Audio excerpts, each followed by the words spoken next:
Hello students, welcome to the Perseverance Learning. I hope students you all are well and good. So today we gonna start a new topic that is the most important rules in grammar. अब यहाँ पे हम करेंगे क्या, जो भी हमारे grammar के इम्पॉर्टेंट रूल हैं जो बहुत ज़्यादा क्वेश्चन में पूछे जाते हैं रिपीटेडली, चाहे वो बैंकिंग का एग्ज़ाम हो, चाहे वो यूपीएससी का एग्ज़ाम हो, ईओ एओ वाला, या फिर एसएससी का एग्ज़ाम हो, जो बहुत ज़्यादा आस्क हमसे रूल होते हैं, कॉन्सेप्ट होते हैं, पूछे जाते हैं। हम उन्हीं सारे इंपॉर्टेंट रूल्स को यहाँ पे क्या है पढ़ने वाले हैं। अब ऐसा क्यों, हम जानते हैं कि पढ़ना तो हमें है, लेकिन पढ़ाई के साथ हमें ये भी ध्यान रखना है कि हमें स्मार्ट स्टडी करना है, जिसमें पर्पस क्या है कि हम कम पढ़ें लेकिन इतना पढ़ें जो क्या हो जाता है, श्योरिटी होती है जो एग्ज़ाम में आना ही आना है। आप पूरा सिलेबस करेंगे, उसमें से कुछ पोर्शन याद रखेंगे, इससे अच्छा है कि हम कुछ चीज़ें करें जो 80 से 90% क्या करता है, कॉन्सेप्ट को कवर अप करता है। ठीक है, तो ये दोनों ही तरह के स्टूडेंट्स के लिए हेल्पफुल होगा। जिन्होंने ग्रामर कंप्लीट कर रखी है उनका यहाँ रिवीजन हो जाएगा, जिन्होंने नहीं कर रखी उनको क्या हो जाएगा, यहाँ से मोस्ट इंपॉर्टेंट रूल्स के बारे में, टॉपिक्स के बारे में पता चल जाएगा। और ये एक तरीके से आपका 80 से 90% का जो एरिया है वो कवरअप भी करेगा ग्रामर सेक्शन का। ठीक है, तो शुरू करते हैं। शुरू करने से पहले आप किसी भी एग्ज़ाम की प्रिपरेशन करें, चाहे वो यूपीएससी, ईओ एओ का एग्ज़ाम हो, एसएससी का एग्ज़ाम हो, बैंकिंग का एग्ज़ाम हो, सीपीओ हो, एनडीए हो, तो किसी भी एग्ज़ाम की आप तैयारी कर रहे हैं, उन सब में से ही इम्पॉर्टेंट जो कॉन्सेप्ट पूछे जाते हैं हमने उन सब का यहाँ पे कंपाइलेशन रखा हुआ है। तो शुरू करते हैं कॉन्सेप्ट को। सबसे पहले पहुँचते हैं अपने फर्स्ट रूल पे। तो पहला रूल जो हमारा है ईजी है, सबसे सिंपल से स्टार्ट करेंगे, धीरे धीरे अपने कॉम्प्लेक्सिटी लेवल को बढ़ाते चलेंगे। तो सबसे पहले हम बात करते हैं फर्स्ट रूल की, जिसमें हम बात करेंगे स्टेटिव वर्ब के बारे में। पहले बात करते हैं स्टेटिव वर्ब होता क्या। डेफिनेशन के फॉर्म में अगर हम देखें, यहाँ पे गिवन है there are some of the verb, कुछ ऐसे वर्ब होते हैं which sometime doesn't admit of continuous action. कुछ ऐसे वर्ब होते हैं हमारे पास जिनको हम कॉन्टीन्यूअस फॉर्म में नहीं लिख पाते हैं। ऐसे वर्ब को हम क्या बोलते हैं, स्टेटिव वर्ब होते हैं। इसका मतलब क्या हुआ, इसका मतलब ये हुआ कुछ ऐसे एक्शन भी हैं जिन्हें परफॉर्म तो किया जा रहा है पर वो जानबूझ के परफॉर्म नहीं किया जा रहा, अनइंटेंशनली ऐसे एक्शन होते जा रहे हैं। ठीक है, तो उन्हें हम कॉन्टीन्यूअस फॉर्म में नहीं बता पाते। जैसे कि लव है, हेट है, फील है। ये ऐसा नहीं है कि हम सारा काम छोड़ के आज हम कुछ चीज़ फील ही करेंगे, किसी को जानेंगे ही या सिर्फ सोचेंगे ही। ये ऐसी चीज़ें नहीं होती जो आप सारा काम रोक के सिर्फ इसी काम को करें। आप कोई भी काम करते रहेंगे, ये आप चाहें या ना चाहें, तभी भी कुछ ना कुछ थॉट्स आपके दिमाग में आते रहेंगे, आप सोचते रहेंगे। तो ये ऐसे एक्शन है जो हम इंटेंशनली नहीं कर रहे होते, इसीलिए इनको हम कॉन्टीन्यूस फॉर्म में नहीं लिख पाते। ठीक है, अब इसमें जैसे थिंक हो गया, एंगर हो गया, स्मेल हो गया, लाइक हो गया, होप हो गया, टेस्ट हो गया, थिंक हो गया, एट्सेट्रा। तो इन सारे वर्ब को हम कॉन्टीन्यूस में नहीं लिख पाते। अब कॉन्टीन्यूस एक्शन का मतलब क्या हो गया, हम जब किसी एक्शन को कॉन्टीन्यूस फॉर्म में लिखते हैं दैट मीन्स हम उसके साथ आईएनजी फॉर्म को अटैच करते हैं। ये मतलब होता है कि कॉन्टीन्यूस में हम नहीं दिखा पा रहे। तो इसका मतलब हो गया ये जो हमने यहाँ पे वर्ब लिखे हैं ये सारे वर्ब हम आईएनजी के फॉर्म में नहीं लिख सकते। जैसे नोट में गिवन भी है आपको, stative verb equals to no ING form, इनकी कोई आईएनजी फॉर्म नहीं होती, या हम बोलते हैं वर्ब की फोर्थ फॉर्म आईएनजी फॉर्म को। तो इसका बनाना पॉसिबल नहीं होता, अगर आप बना भी रहे हैं तो फिर वो गलत हो जाएगा। ठीक है, इन एक्शंस के साथ आप आईएनजी नहीं लगा सकते। चलिए इसको एक डिटेल में समझते हैं पहले क्या मतलब था इसका। हालांकि आपको बात समझ में आ गई पर फिर भी और डिटेल में समझेंगे।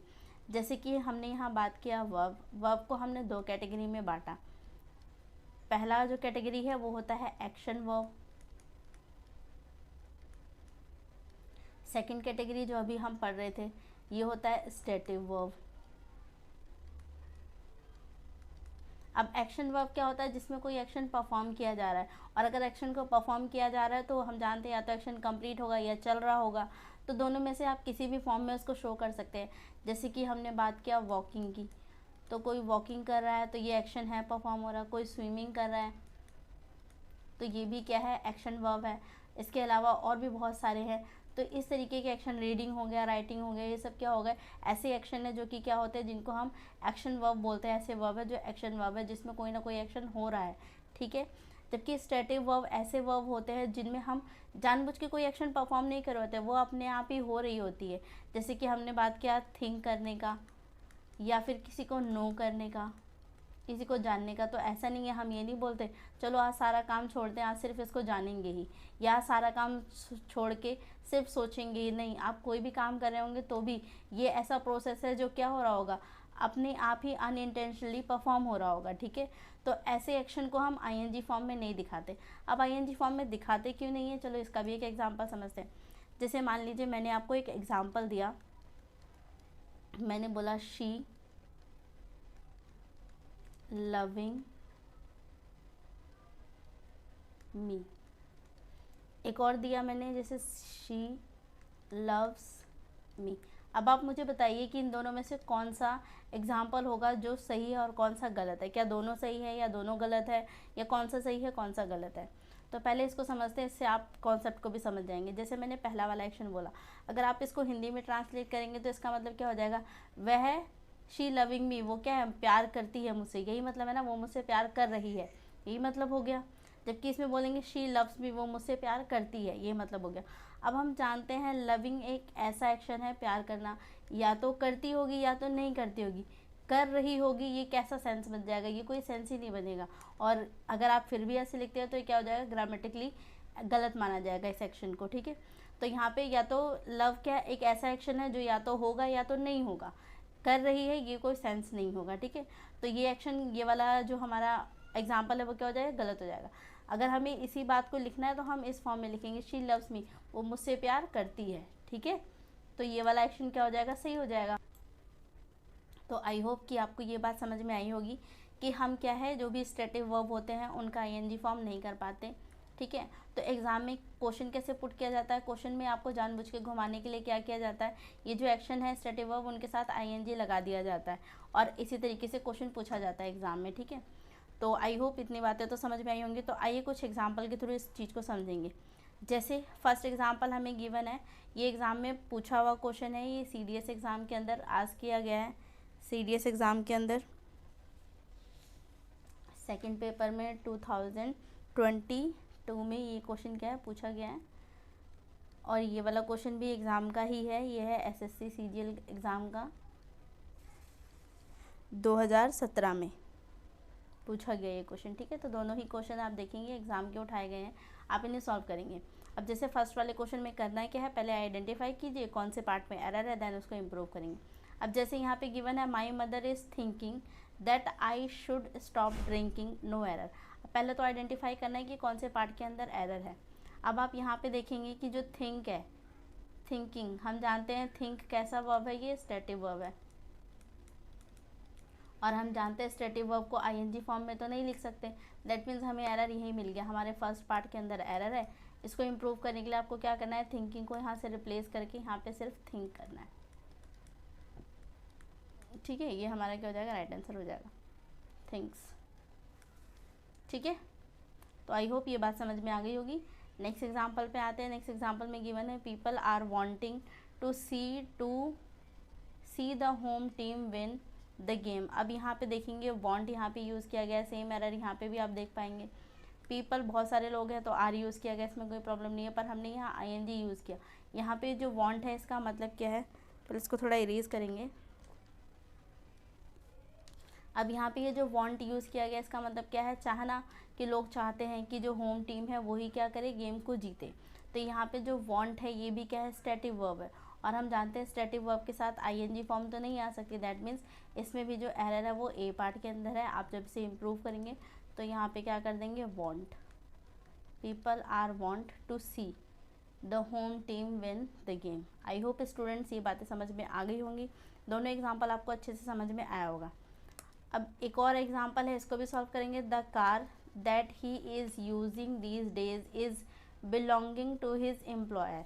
अब इसमें आइडेंटिफाई करना, देखेंगे आप फर्स्ट पार्ट में आएंगे, द कार दैट ही, तो यहाँ पे तो कोई भी एरर नहीं है, जो कार थी उसके बारे में नॉर्मल बात किया जा रहा है। इज़ यूजिंग दिस डे, जो कार आजकल जो भी बंदा है ही, वो जो कार यूज़ कर रहा है इस टाइम पे, वो किसकी है, बिलोंग करती है टू हिज एम्प्लॉयर, वो उसके एम्प्लॉयर से बिलोंग करती है।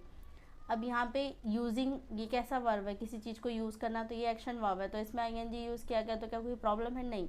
तो यहाँ कोई भी एरर नहीं है, ना फर्स्ट पार्ट में ना सेकंड पार्ट में। लेकिन थर्ड पार्ट में आप आएंगे तो यहाँ पे बिलोंगिंग किया है। बिलोंगिंग का मतलब क्या है, पोजीशन शो करना, कि ये जो कार है ये किसकी पोजीशन में है, एम्प्लॉयर के पोजीशन में है, तो एक तरीके से बता रहा है कि किसका अधिकार है या किससे रिलेटेड है वो चीज़, ठीक है। तो बिलोंगिंग भी कैसा वर्ब है, कि स्टैटिक वर्ब है।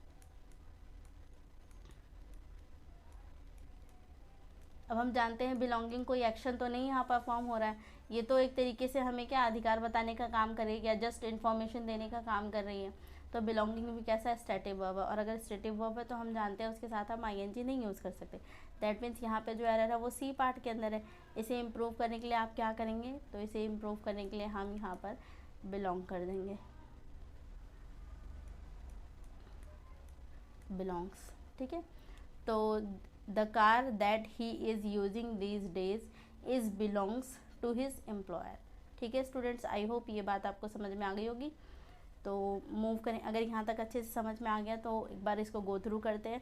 छोटा सा कॉन्सेप्ट था, आपको अच्छे से समझ में आया होगा, एक बार गो थ्रू करते हैं। अब जैसे जैसे हमने सबसे पहले स्टैटिव वर्ब को समझा, स्टैटिव वर्ब कौन से होते हैं, तो स्टैटिव वर्ब ऐसे वर्ब होते हैं जिनमें इंटेंशनली आप कोई एक्शन परफॉर्म नहीं कर रहे हैं, अल्टीमेटली वो अपने आप हो रहा है, और ऐसे एक्शन को हम क्या है कभी भी आईएनजी फॉर्म में नहीं दिखा पाते।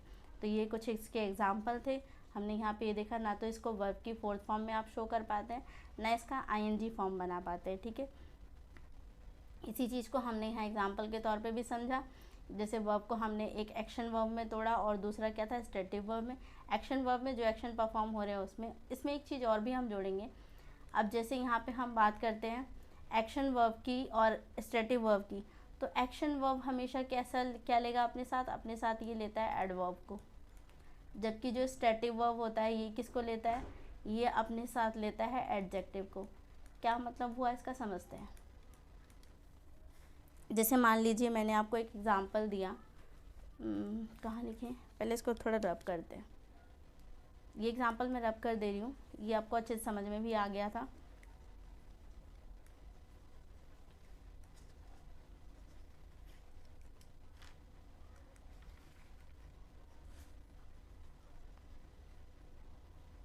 तो समझेंगे एक एग्ज़ाम्पल के थ्रू। जैसे कि मैंने आपको एग्ज़ाम्पल दिया, द गर्ल्स सेंग स्वीट, या आ गया स्वीटली।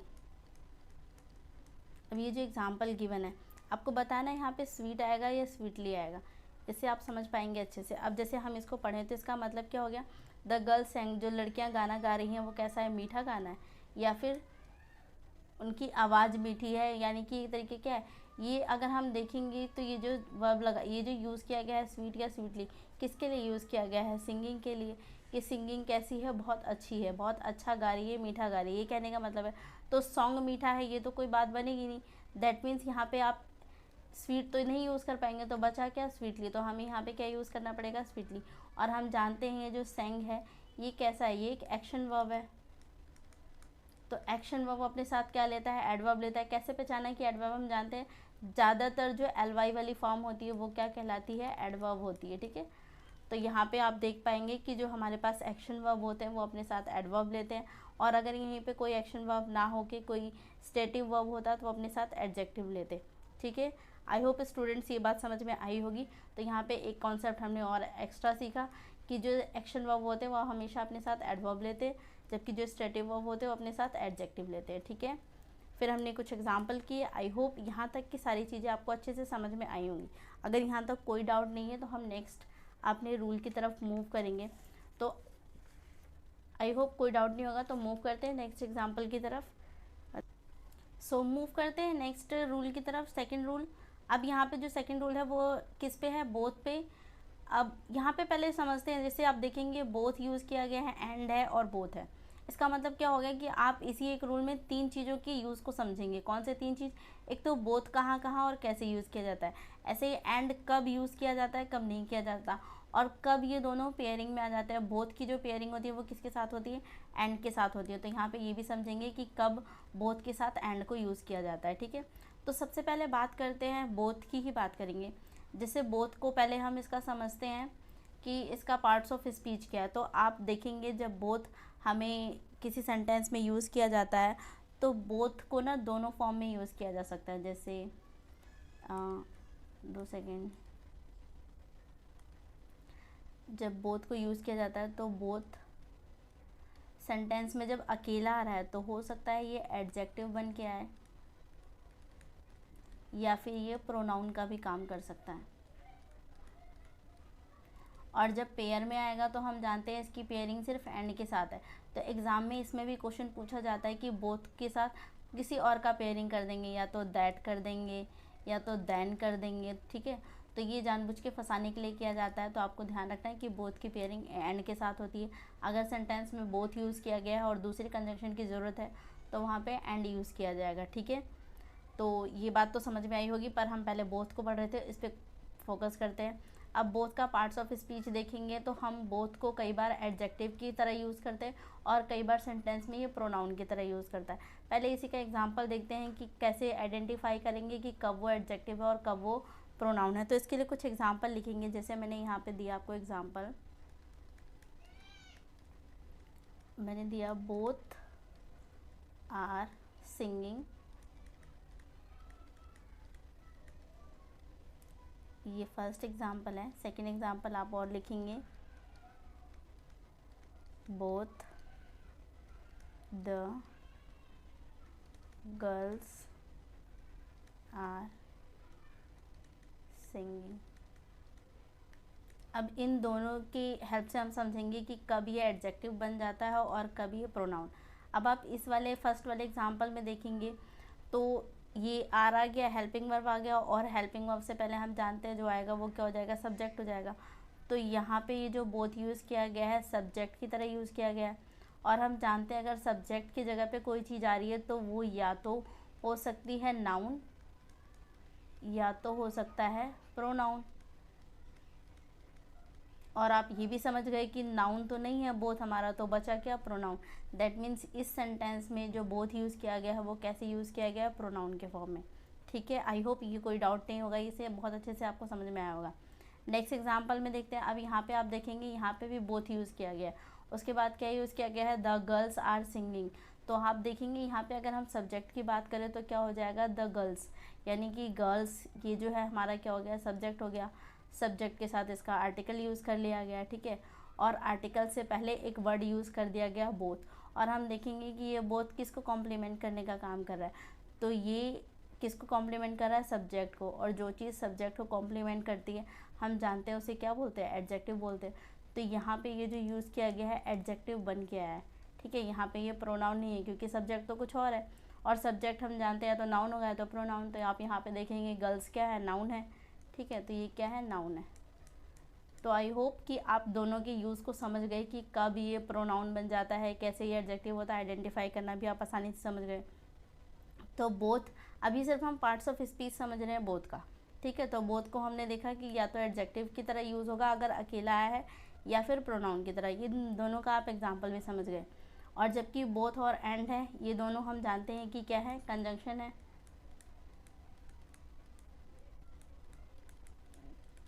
तो ये अगर सेंटेंस में आ रहा है तो किसका काम करेंगे, कंजंक्शन का काम करेंगे, ठीक है स्टूडेंट्स। आई होप ये बातें अच्छे से समझे होंगे। अब बात करते हैं कि इनका यूज़ कब करते हैं। तो ये तो पहली बात थी जो हमने इसके पार्ट्स ऑफ स्पीच में समझी। सेकंड क्या है इंपॉर्टेंट बात, सेकंड बात ये है कि बोथ को जब भी यूज़ किया जाता है ये पॉजिटिव सेंटेंस में यूज़ किया जाता है। कहाँ पे, पॉजिटिव सेंटेंस। तो पॉजिटिव सेंटेंसेस में ही हम क्या करते हैं, बोथ को यूज़ करते हैं, नेगेटिव सेंस में नहीं यूज़ किया जाता। सेकंड थिंग ये हो गई। अब कुछ इस पे बेस कुछ एग्जांपल को देखते हैं और समझते हैं। जैसे हम आते हैं पहले, अब देखिए जैसे मैंने इस वाले में आपको बता दिया कि अगर ये पेयर के फॉर्म में आएगा तो बोथ की पेयरिंग एंड के साथ होती है। तो एग्ज़ाम में जो क्वेश्चन पूछा जाएगा वो इसी बेस पे ही पूछा जाएगा कि आपको क्या किया जाएगा, बोथ के साथ किसी और, जैसे कि दैट है या दैन है, किसी की पेयरिंग दे दी जाएगी, ठीक है।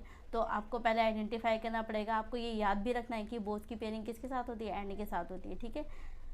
तो आते हैं एग्जाम्पल पे समझेंगे। अब जैसे फर्स्ट एग्जाम्पल आपको गिवन है, both Ramesh as well as his cousin took part in the marathon conducted in Mumbai few days back, no error। पहला काम क्या करना है, आइडेंटिफाई करना है कि कौन से पार्ट में एरर है, देन उसको इम्प्रूव करना है। तो स्टूडेंट्स मेरा सजेशन है कि आप वीडियो को पॉज करके पहले खुद क्वेश्चन को सॉल्व कीजिए, उसके बाद फिर हम तो करेंगे ही मिलके, ठीक है। तो पहले आप खुद इसको ट्राई कीजिए।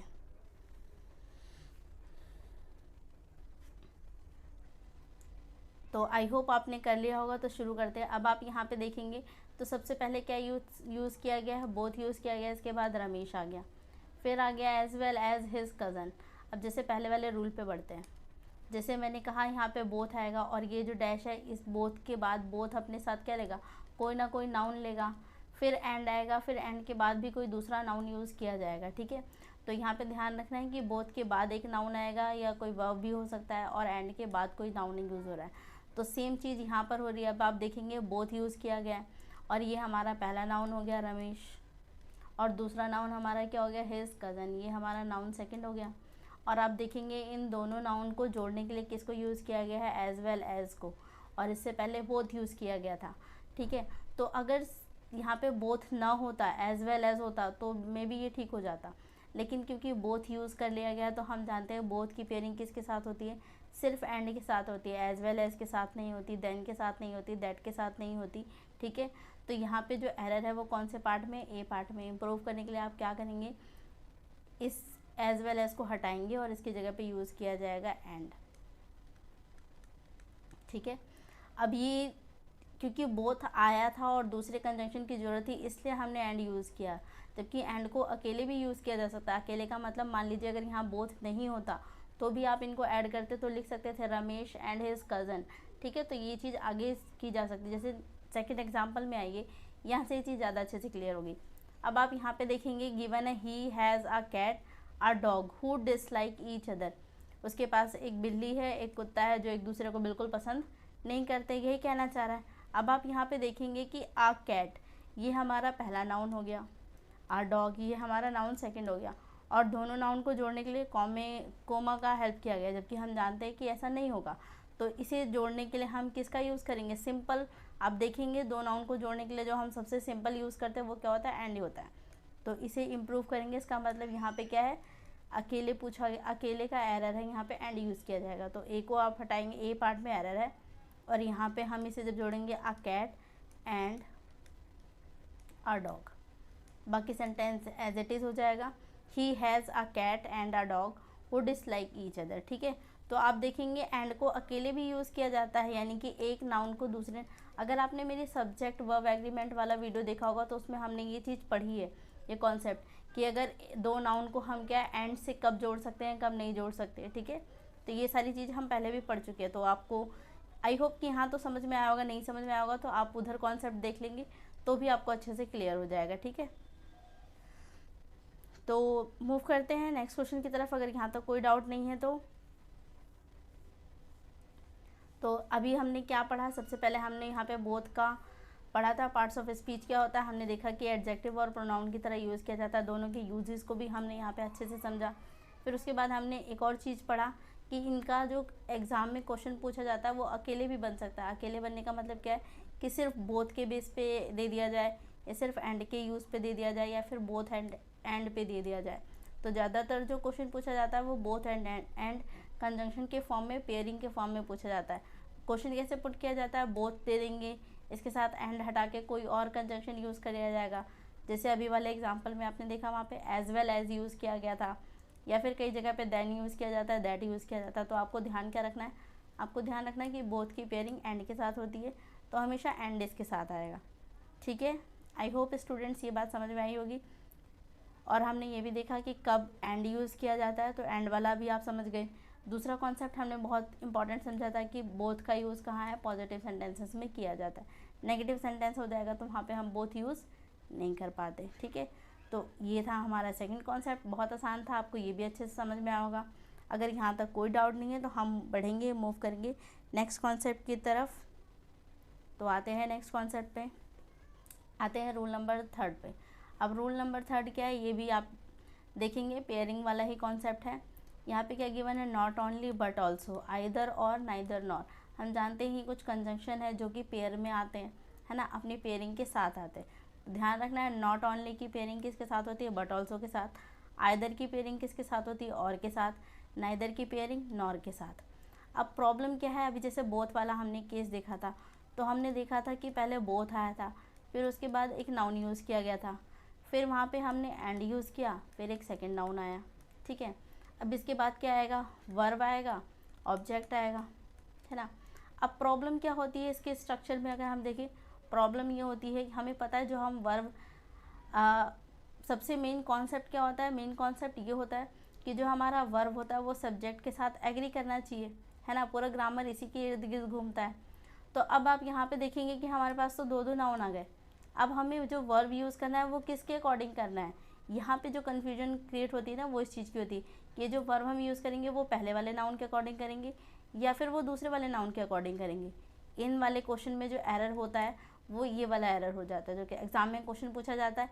यहाँ पे जो क्वेश्चन पूछा जाता है दो तरीके, जैसे कि हम देखेंगे अगर इसमें एरर पूछा जाता है तो क्वेश्चन में जो एरर पुट किए जाते हैं ना वो 2 से 3 तरीके से होते हैं। पहले समझते हैं। जैसे एग्जाम में अगर इस पर एरर पूछा जाएगा तो एक तरीका होता है कि इनके पेयरिंग को छुपा लिया जाता है। पेयरिंग को छुपाने का मतलब जैसे हमने देखा कि यहाँ पे आई नॉट ओनली की पेयरिंग किसके साथ है, बट ऑल्सो के साथ है। तो इसमें से बट ऑल्सो हटा के कुछ और यूज़ कर लिया जाएगा, कोई और कंजंक्शन यूज़ कर लिया जाएगा। आइदर के साथ और को ना यूज़ करके नॉर को यूज़ कर दिया जाएगा या कुछ और यूज़ कर दिया जाएगा। यानी कि एक पेयरिंग रखी जाएगी, दूसरे पेयरिंग को छुपा लिया जाएगा। तो पहला जो एरर होता है वो पेयरिंग को क्या कर लिया जाता है, हाइड कर लिया जाता है, ठीक है, छुपा लिया जाता है या कोई और पेयरिंग दे दी जाती है। और दूसरा जो एरर होता है वो वर्ब के बेस पे होता है। इसका मतलब कि हमें कौन से, जैसे हमने देखा यहाँ पे दो नाउन आ जाते हैं, N1 और N2 दो नाउन आ रहे हैं और दो नाउन आ रहे हैं, तो हमारा वर्ब किसके अकॉर्डिंग होना चाहिए, इस पे क्वेश्चन पूछा जाता है, ठीक है। तो आई होप ये बात समझ में आई होगी कि क्वेश्चन कैसे बनाए जाते हैं। इस पे 2 तरीके से बनाए जाते हैं, या तो पेयरिंग को छुपा लिया जाएगा उसके बेस पे पूछा जाएगा, या फिर वर्ब में ही क्या हो जाएगा, एरर करके दिया जाएगा। या तो इसके, अब यहाँ पे जो कन्फ्यूजन होगी वो किसके अकॉर्डिंग यूज़ किया जाए, इसके अकॉर्डिंग, है ना। नाउन फर्स्ट के अकॉर्डिंग या नाउन सेकंड के अकॉर्डिंग, किसके अकॉर्डिंग हमारा वर्ब होगा वो चीज़ समझने की ज़रूरत है। तो आइए समझते हैं पहले इसी को। अब जैसे यहाँ पे हमने देखा कि एरर, यहाँ पे जो मेन कॉन्सेप्ट आ रहा है वो किस चीज़ पे आ रहा है कि जो वर्ब यूज़ किया जाएगा वो कौन से नाउन के अकॉर्डिंग होगा, नाउन फर्स्ट के अकॉर्डिंग या सेकंड के अकॉर्डिंग। तो ये हमेशा यूज़ किया जाता है रूल ऑफ प्रॉक्सिमिटी, यानी कि नियरनेस के अकॉर्डिंग। प्रॉक्सिमिटी का मतलब क्या होता है, जो चीज़ बहुत पास होती है उसको बोलते हैं। तो बहुत पास, राइटिंग थोड़ी बुरी है। तो यहाँ पे क्या है जो यूज़ किया जाता है यहाँ पे कॉन्सेप्ट रूल ऑफ प्रॉक्सिमिटी या नियरनेस का। इसका मतलब सीधा सा ये है कि जो हमें वर्ब यूज़ करना है, वर्ब के सबसे पास में जो हमारा नाउन होगा हम उसी के अकॉर्डिंग क्या करेंगे, वर्ब को यूज़ करेंगे, ठीक है। तो यहाँ पे जो कॉन्सेप्ट आपको ध्यान रखना है कि वर्ब यूज़ करने से पहले आपको देखना है कि वर्ब के पास में सबसे पास में कौन सा नाउन है। अगर नाउन फर्स्ट होगा तो उसके अकॉर्डिंग यूज़ करेंगे, सेकंड है तो सेकंड के अकॉर्डिंग यूज़ करेंगे, ठीक है। तो जो भी नाउन हमारा, मतलब जो भी सब्जेक्ट हमारा वर्ब के पास होगा उसी के अकॉर्डिंग हमें क्या कर देना है, अपने वर्ब को यूज़ करना है, ठीक है स्टूडेंट्स। आई होप ये बात समझ में आई होगी। तो पहले क्वेश्चन में हमने देख लिया पेयर को हाइड किया जाएगा, तो यहाँ पर आपको ध्यान रखना है कि तीनों में से जिसका जो पेयर है उसके साथ ही आपको उस चीज़ को पुट करना है। सेकेंड वाले में क्या एरर हमने देखा, सेकेंड वाले में वर्ब को हाइड कर लिया जाएगा। तो यहाँ पे आपको याद रखना है कि जो वर्ब यूज़ की जाएगी किसके अकॉर्डिंग यूज़ की जाएगी, तो जो नाउन हमारा क्या हो जाएगा, वर्ब के पास होगा, ये जिसको हम बोलते हैं नियरनेस का कॉन्सेप्ट, या फिर इसी को आप बोल सकते हैं प्रॉक्सिमिटी का कॉन्सेप्ट, ठीक है। तो इसके अकॉर्डिंग हमें यूज़ करना है। आइए इसको कुछ एग्जाम्पल के थ्रू समझते हैं। जैसे पहला एग्जाम्पल हमें गिवन है, Annie is either intelligent hard working no error. अब पहले तो पहला काम क्या करना है, वीडियो को खुद पॉज करके खुद क्वेश्चन को सॉल्व करना है, समझना है कि कौन से पार्ट में एरर है, और अगर समझ में आ जाता है फिर उसको इम्प्रूव भी करना है, ठीक है। तो आई होप कि आप पहले खुद इसको ट्राई करें, फिर उसके बाद हम तो करेंगे ही।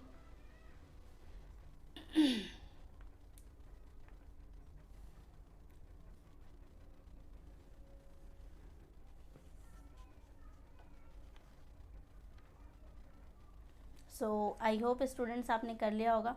तो शुरू करते हैं हम। जैसे आप फर्स्ट वाले पार्ट में देखेंगे क्या गिवन है, अनी इज़। सेकंड पार्ट में है आइदर। अभी हमने देखा आइदर की, पहले आते हैं क्वेश्चन पे ही, आइदर की पेयरिंग किसके साथ होती है, और के साथ। सबसे पहले यही चेक करना है कि आइदर के साथ और कुछ यूज़ किया गया है। तो आइदर यूज़ किया गया इंटेलिजेंट हार्ड वर्किंग। अब आप यहाँ पे देखिए, एक तो हमारे पास ये आ गया, एक वर्ब यूज़ किया गया, दूसरा वर्ब हमारे पास क्या आ गया, हार्ड वर्किंग आ गया। और हम जानते हैं दोनों को जोड़ने के लिए क्या यूज़ किया जाएगा, कोई ना कोई कंजंक्शन तो यूज़ किया जाएगा, है ना। अब यहाँ पे देखिए आइदर यूज़ कर लिया गया। अगर पहला पेयर आइदर यूज़ किया गया तो हम जानते हैं दूसरा पेयर क्या होता है, आइदर की पेयरिंग सिर्फ और के साथ होती है, तो वहाँ पे क्या यूज़ किया जाएगा, और यूज़ किया जाएगा। तो यहाँ पे क्या हो जाएगा, पार्ट में कौन से पार्ट में एरर है, डी पार्ट में एरर है, और क्या एरर है, यहाँ पे और यूज़ कर दिया जाएगा, ठीक है। तो आई होप ये बात समझ में आ गई होगी। अब यहाँ पे बच्चों को ये भी डाउट हो सकता है कि जैसे सी पार्ट है हम तो इसमें भी बोल सकते थे एरर है, क्योंकि इंटेलिजेंट के बाद हम और लगा दें, या डी पार्ट में हम हार्ड वर्किंग से पहले लगा दें, तो ज़्यादातर ऐसे कॉन्सेप्ट में क्या हो जाएगा, ऐसे तो क्वेश्चन आपको फंसाया नहीं जाएगा, ये ऑप्शन को यहाँ पुट करने में प्रॉब्लम हुई है। पर फिर भी अगर ऐसा एरर आता है तो आपको क्या है, डी वाले पार्ट में जहाँ पे आप क्या कर सकते हैं, इससे पहले वाले में अटैच कर सकते हैं, वहाँ पे आप इसे यूज़ करके दिखा देंगे। ठीक है स्टूडेंट्स, तो मूव करते हैं नेक्स्ट क्वेश्चन की तरफ। अगर ये समझ में आ गया हो तो ये कौन से वाला, ये वाला हमारा फर्स्ट टाइप वाला एरर था। फर्स्ट टाइप जहाँ पे पेयरिंग को क्या कर लिया जाता है, हाइड कर लिया जाता है। तो आपने देखा कि यहाँ पे पेयरिंग थी नहीं, दूसरी पेयरिंग को क्या कर रखा था, छुपा के रखा हुआ था, या हम कहेंगे दिया ही नहीं गया था, तो हमें ध्यान था, या आप कहेंगे हमें ये याद रखना है कि आइदर की पेयरिंग और के साथ होती है। अगर आइदर आ चुका है और दूसरे कंजंक्शन की ज़रूरत है तो उसके साथ उसका पेयर ही आएगा और। ठीक है, नेक्स्ट क्वेश्चन की तरफ मूव करेंगे। नेक्स्ट क्वेश्चन में गिवन है नाइदर द पैटर्न और the colour of the clothes sweet और स्वीट्स। अब यहाँ पे पहले आपको बताना है कि यहाँ पे स्वीट यूज़ किया जाएगा या स्वीट्स यूज़ किया जाएगा। ठीक है, और साथ में आप इनका पेयर भी चेक कर लीजिए। आप देखेंगे यहाँ पे नाइदर यूज़ किया गया, नाइदर की पेयरिंग किसके साथ होती है, तो नाइदर की पेयरिंग होती है नॉर के साथ। तो आपको चेक करना है नॉर यूज़ किया गया है नहीं किया गया। तो यहाँ पे आप देखेंगे और यूज़ किया गया, दैट मीन्स इस पार्ट में भी एरर है। यहाँ पे आप देखेंगे, हम जानते हैं नाइदर की जो पेयरिंग होती है वो नॉर के साथ होती है। तो पहली गलती इस सेंटेंस में दो चीज़ों में आपको एरर देखना था। पहले चीज़ का एरर हमने ये देख लिया कि यहाँ पे नॉर आएगा, दूसरा आपको इन दोनों में से आइडेंटिफाई करना है स्वीट आएगा या स्वीट्स आएगा। तो पहला एरर तो आपने फाइंड कर लिया कि यहाँ पे क्या है, और की जगह पे नॉर आना चाहिए, क्योंकि नाइदर की पेयरिंग नॉर के साथ होती है। ठीक है, अब देखना है स्वीट यूज़ होगा या स्वीट्स। अब हम जानते हैं ये क्या है, वर्ब है दोनों ही। अब हमें क्या पता करना है कि कौन सा वर्ब यूज़ किया जाएगा। अब ये बात किस पे डिपेंड थी, ये हमने देखा था रूल ऑफ प्रॉक्सिमिटी के ऊपर डिपेंड था, नियरनेस के ऊपर, कि कौन सा जो हमारा नाउन होगा वो हमारे वर्ब के पास होगा, यानी कि वर्ब के सबसे पास जो भी सब्जेक्ट होगा उसी के अकॉर्डिंग हमारा वर्ब यूज़ किया जाएगा। तो देखिए यहाँ पर अब आप देखेंगे पहला नाउन जो था वो क्या है, द पैटर्न, ये हमारा फर्स्ट नाउन हो गया। सेकेंड नाउन क्या है, the colour of the clothes. अब क्या है, इसमें बच्चे ना डाउट में भी आ सकते हैं कि द क्लोथ्स भी है और द कलर भी है, तो इनमें से कौन सा सब्जेक्ट है। पहला सब्जेक्ट तो हमने आइडेंटिफाई कर लिया कि हमारा ये था। एक सेकेंड, इसको क्लीन करेंगे। पहला सब्जेक्ट तो हम पहचान चुके हैं कि ये था। अब सेकंड सब्जेक्ट आप किसको बोलेंगे, द क्लोथ्स को या द कलर को। काफ़ी बच्चों को इसी बात पे कन्फ्यूजन होगा, तो पहले इस कन्फ्यूजन को दूर करते हैं। देखिए यहाँ पे यूज़ कर दिया गया है ऑफ, और हम जानते हैं ऑफ क्या होता है, प्रीपोजिशन है, और प्रीपोजिशन के जस्ट बाद आने वाला जो वर्ड होता है वो हमेशा क्या होता है, प्रीपोजिशन का ऑब्जेक्ट होता है। दैट मीन्स द क्लोथ्स जो ये यूज़ किया गया है ये क्या हो गया, ऑब्जेक्ट बन गया किसका, प्रीपोजिशन का। अगर द क्लोथ्स प्रीपोजिशन का ऑब्जेक्ट है तो डेफिनाइट है कि ये हमारा सब्जेक्ट तो नहीं हो सकता, तो बचा क्या, द कलर, ये हमारा क्या हो गया, ऑब्जेक्ट हो गया, ये हमारा सब्जेक्ट हो गया, सेकंड सब्जेक्ट। तो हमें हमारे दोनों सब्जेक्ट मिल चुके हैं। अब जो वर्ब यूज़ किया जाएगा क्या है, दोनों में से किसी जो पास होगा। तो आप देखेंगे द कलर, ये वाला जो हमारा सब्जेक्ट है पास है, तो जो हमारा वर्ब यूज़ किया जाएगा इनके अकॉर्डिंग किया जाएगा। और आप देखेंगे द कलर द पैटर्न दोनों ही कैसे है, सिंगुलर है, और सिंगुलर के साथ क्या यूज़ किया जाता है, स्वीट्स। तो ये हमारा क्या हो जाएगा, राइट आंसर हो जाएगा। ठीक है स्टूडेंट्स, आई होप ये बात भी अच्छे से समझ में आ गई होगी, एग्जाम्पल अच्छे से क्लियर हुआ होगा। तो यहाँ पे आपने दोनों एरर को भी एक साथ देख लिया। दो एरर कौन से, एक तो ये पेयरिंग वाला एरर भी था इसमें, और साथ में वर्ब वाला एरर भी था। ठीक है, यहाँ पे आपको आइडेंटिफाई करना था। तो आई होप ये दोनों एग्जाम्पल आपको अच्छे से समझ में आए होंगे। अगर अच्छे से समझ में आए होंगे तो ये कॉन्सेप्ट भी आपको अच्छे से क्लियर हुआ होगा। कुछ और एग्जाम्पल देखते हैं इन्हीं क्वेश्चन पे बेस, इसी कॉन्सेप्ट पे बेस। अब जैसे यहाँ पे देखेंगे, because they refuse to follow the dress code, neither Shivam nor her friends is invited to the function, no error. क्या करना है, सबसे पहले तो वीडियो को पॉज करना है, कौन से पार्ट में एरर है उसको आइडेंटिफाई करना है, फिर देन उसको इम्प्रूव करना है। ठीक है, तो पहले क्वेश्चन को आप खुद ट्राई करेंगे।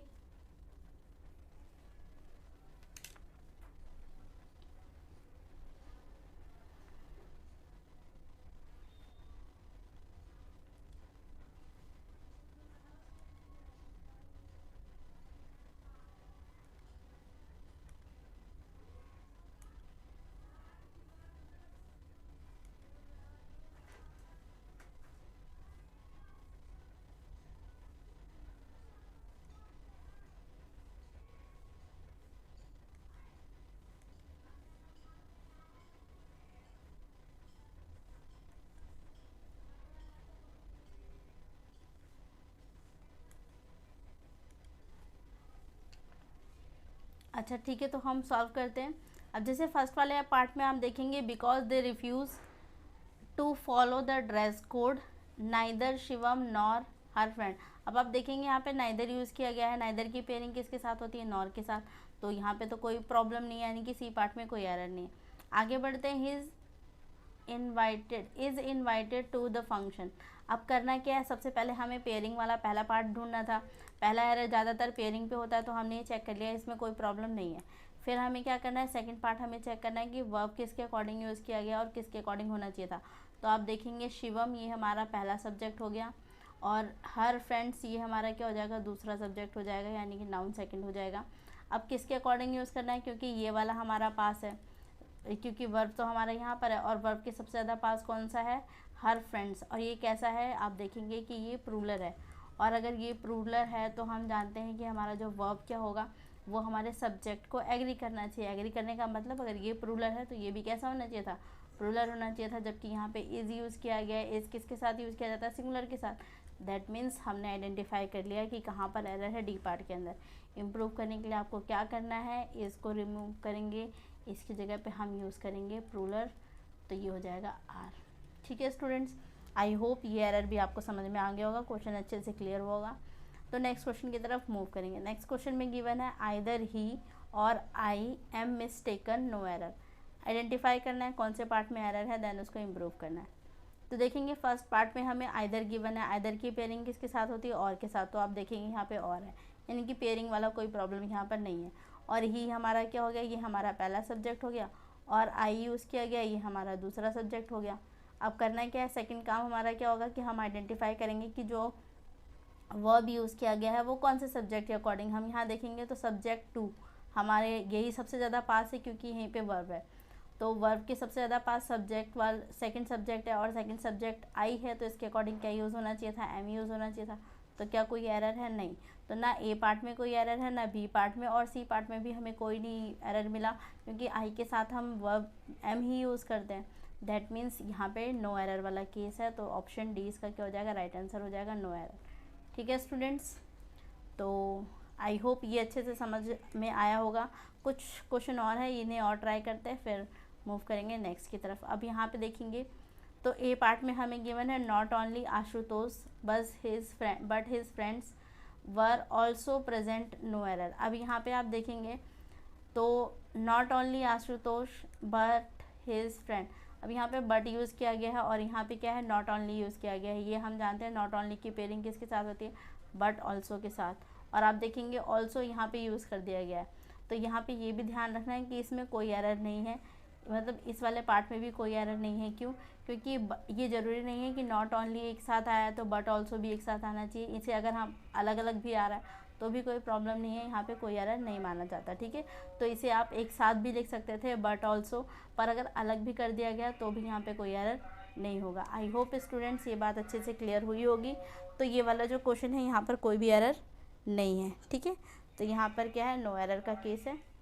अगर मान लीजिए यहाँ पे वाज दे दिया गया होता तो फिर एरर होता, क्योंकि हमें देखना है कि जो हमारा सब्जेक्ट सेकंड है उसके अकॉर्डिंग नाउन आना चाहिए। तो आप देखेंगे ये भी प्लूरल है, ये भी प्लूरल है, तो यहाँ भी कोई प्रॉब्लम नहीं है। और नॉट ओनली के साथ बट ऑल्सो आता है, बस डिफरेंस क्या है, बट ऑल्सो को अलग अलग दे दिया गया, तो इसमें कोई प्रॉब्लम नहीं है। आप इनको एक साथ भी रख सकते हैं और इनको अलग भी रख सकते हैं। ठीक है, तो सेकेंड पार्ट में भी, फिफ्थ क्वेश्चन में भी हमारा कोई भी एरर नहीं है, कम्प्लीटली ठीक है ये। तो इस वाले क्वेश्चन में हमने देखा कि यहाँ पे जो एरर था वो किस में है, सी पार्ट के अंदर एरर है। तो इसे इम्प्रूव करने के लिए आपको करना क्या होगा, हमें आइडेंटिफाई कर लिया कि सी पार्ट के अंदर है ना। इम्प्रूव करने के लिए क्या करना है, और को रिप्लेस करना है। तो और की जगह पे क्या यूज़ हो जाएगा, नाइदर, क्योंकि नाइदर सॉरी नॉर हो जाएगा, क्योंकि नाइदर की पेयरिंग किसके साथ होती है, नॉर के साथ होती है। ठीक है, तो ये क्या हो जाएगा, हमारा राइट आंसर हो जाएगा। आई होप स्टूडेंट्स ये क्वेश्चन भी समझ में आ गया होगा। अगर इस कॉन्सेप्ट पे कोई डाउट नहीं है तो एक बार पहले गो थ्रू करते हैं इसको। क्या पढ़ा हमने कि not only but also either की पेयरिंग और के साथ, नाइदर की पेयरिंग नॉर के साथ। और इसमें पहला जो एरर होता है वो इनकी पेयरिंग के रिलेटेड ही होता है, दूसरा जो एरर होता है वो वर्ब के अकॉर्डिंग होता है। तो हमने देखा कि यहाँ पे जो वर्ब यूज़ किया जाता है उस पर अप्लाई होता है रूल ऑफ प्रॉक्सिमिटी। प्रॉक्सिमिटी का मतलब होता है जो बहुत पास हो चीज़ें। ठीक है, तो यानी कि यहाँ पे जो वर्ब यूज़ किया जाएगा वो जो नियरनेस होगा, यानी कि इस वर्ब के पास में जो भी हमारा सब्जेक्ट होगा उसके अकॉर्डिंग ही हम क्या करेंगे, अपने वर्ब को यूज़ करेंगे। ठीक है, तो ये था हमारा पूरा कॉन्सेप्ट। आई होप ये सारे एग्जाम्पल आपको अच्छे से क्लियर होंगे, और अगर अच्छे से क्लियर हो चुके हैं तो हम नेक्स्ट क्वेश्चन की तरफ मूव करेंगे। अब नेक्स्ट रूल जो हमारा है वो किसका है, each, every, either, neither, any, none, इन पे बेस्ड है। ठीक है, तो पहले एक एक करके इनका पार्ट्स ऑफ स्पीच समझेंगे। अब जैसे ही हम यहाँ पर आते हैं, जैसे फर्स्ट हमें गिवन है ईच, फिर एवरी, फिर आइदर, नाइदर, एनी और नन। तो पहले एक खाली पेज लेंगे, इनका कॉन्सेप्ट समझेंगे। जैसे यहाँ पर आते हैं, हमें क्या गिवन है, हमें गिवन है ईच और एवरी। पहले ईच और एवरी को समझते हैं।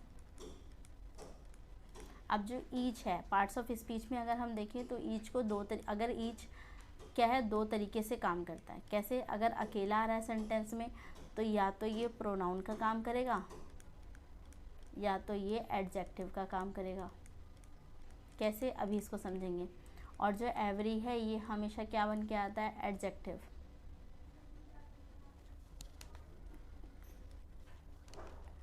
तो एवरी क्या है, हमेशा एडजेक्टिव का काम करता है सेंटेंस में। ठीक है, तो देखते हैं। अब जैसे ईच का है, पहले इसका कुछ एग्जांपल देखेंगे। तो जैसे मैंने एग्जांपल लिया, मान लेते हैं, तो यहाँ लिया ईच गर्ल वाज प्रेजेंट।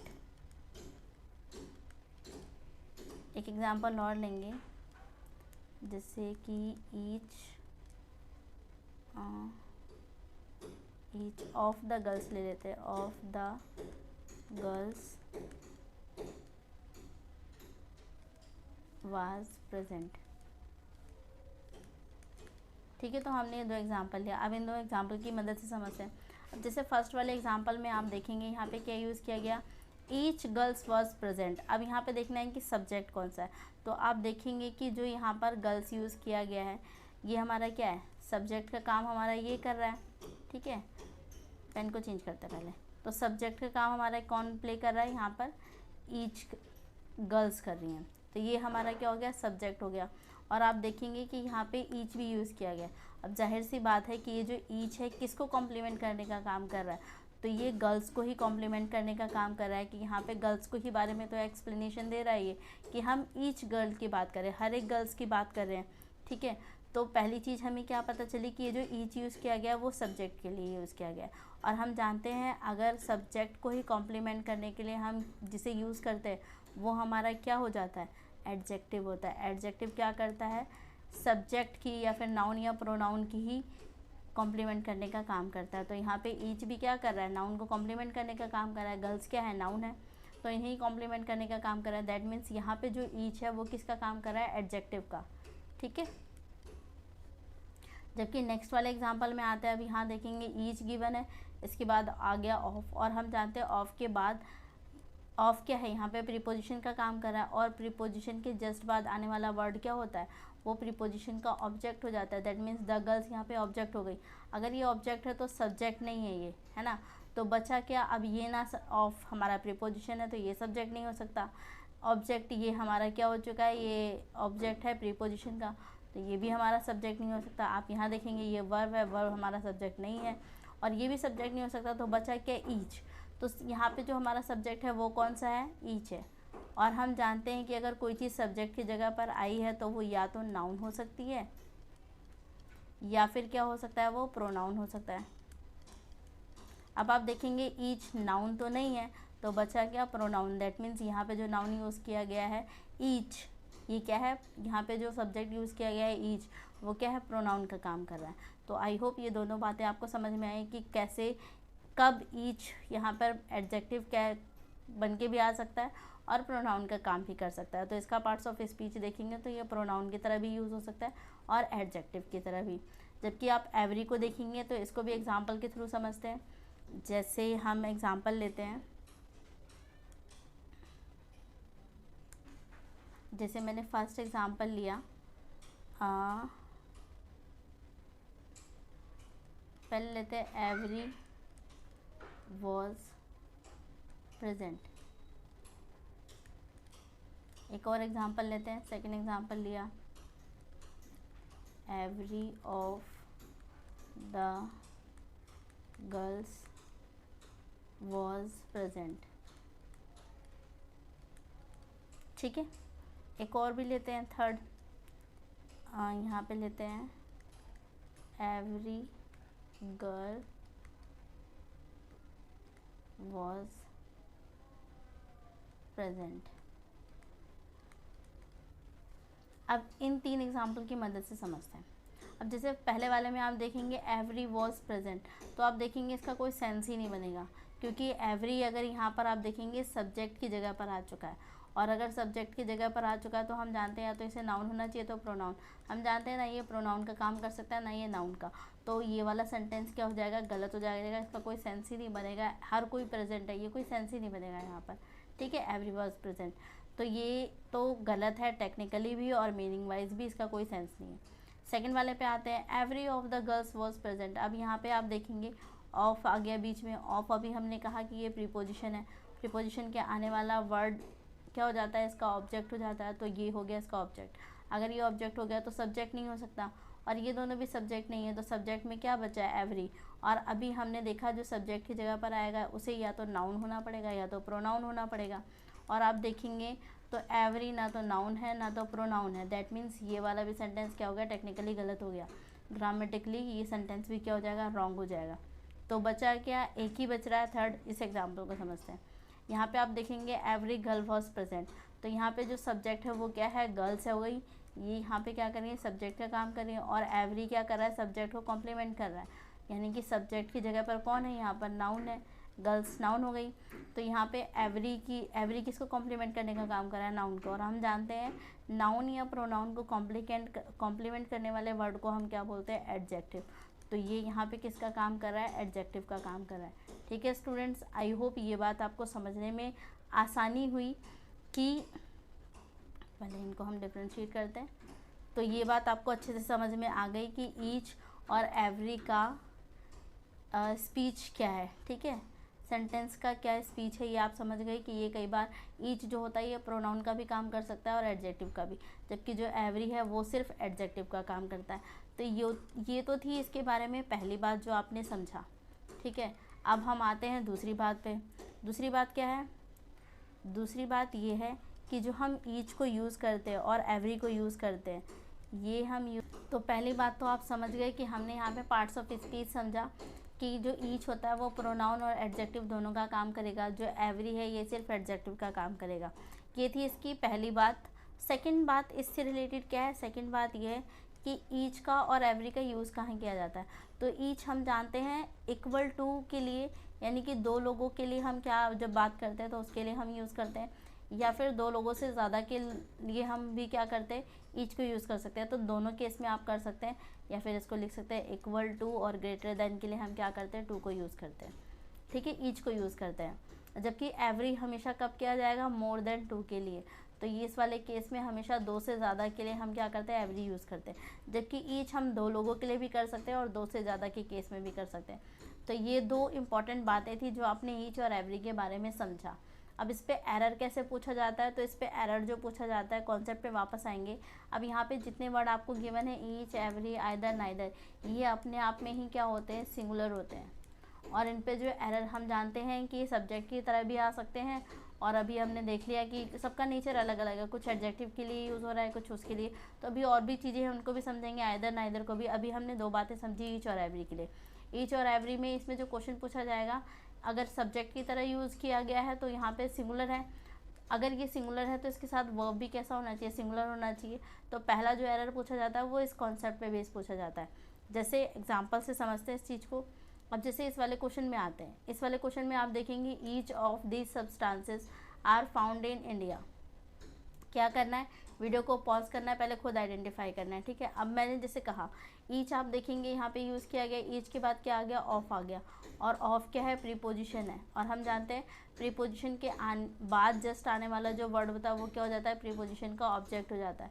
तो दीज सब्सटेंसेस ये क्या हो गए, ऑब्जेक्ट का काम करें, किसका ऑब्जेक्ट, प्रीपोजिशन का।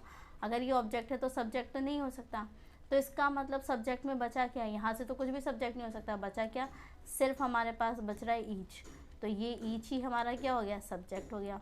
और अगर कोई सब्जेक्ट की जगह पर आ रहा है तो दैट मीन्स वो या तो नाउन होगा या तो प्रोनाउन, और हम जानते हैं ईच नाउन तो नहीं होता, दैट मीन्स यहाँ पे प्रोनाउन का काम कर रहा है।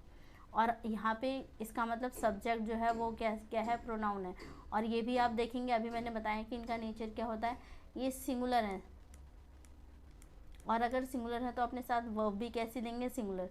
जबकि आप देखेंगे सी पार्ट में यहाँ क्या यूज़ करा गया है, आर। तो यहाँ पे जो एरर है वो किस में है, सी पार्ट के अंदर है। इसको ठीक करने के लिए क्या करना है हमें, तो यहाँ से आर को रिप्लेस करना है, और आर की जगह पे क्या यूज़ करेंगे हम, यहाँ पे यूज़ किया जाएगा इज़। ठीक है स्टूडेंट, तो आपने देखा आसान है, कुछ भी खास इसमें बहुत ज़्यादा कॉन्सेप्ट की ज़रूरत नहीं है, बस जो कॉन्सेप्ट थे, जो बेसिक थे, आपको बस उसी पे फोकस करना है। ठीक है, तो इसके अंदर सी पार्ट में एरर था, यहाँ पे हमें क्या करना था, सिंगुलर वर्ब यूज़ करनी थी। अब आते हैं नेक्स्ट क्वेश्चन की तरफ। नेक्स्ट क्वेश्चन में आप देखिए, यहाँ पे गिवन है every students should be asked to give their ideas on the subject. क्या करना है, पहले वीडियो को पॉज करना है, आइडेंटिफाई करना है कौन से पार्ट में एरर है, देन उसको इम्प्रूव करना है। अब आप इस वाले क्वेश्चन में देखेंगे तो पहले पार्ट में हमें गिवन है एवरी स्टूडेंट्स, ठीक है। सेकंड पार्ट में हमें क्या गिवन है,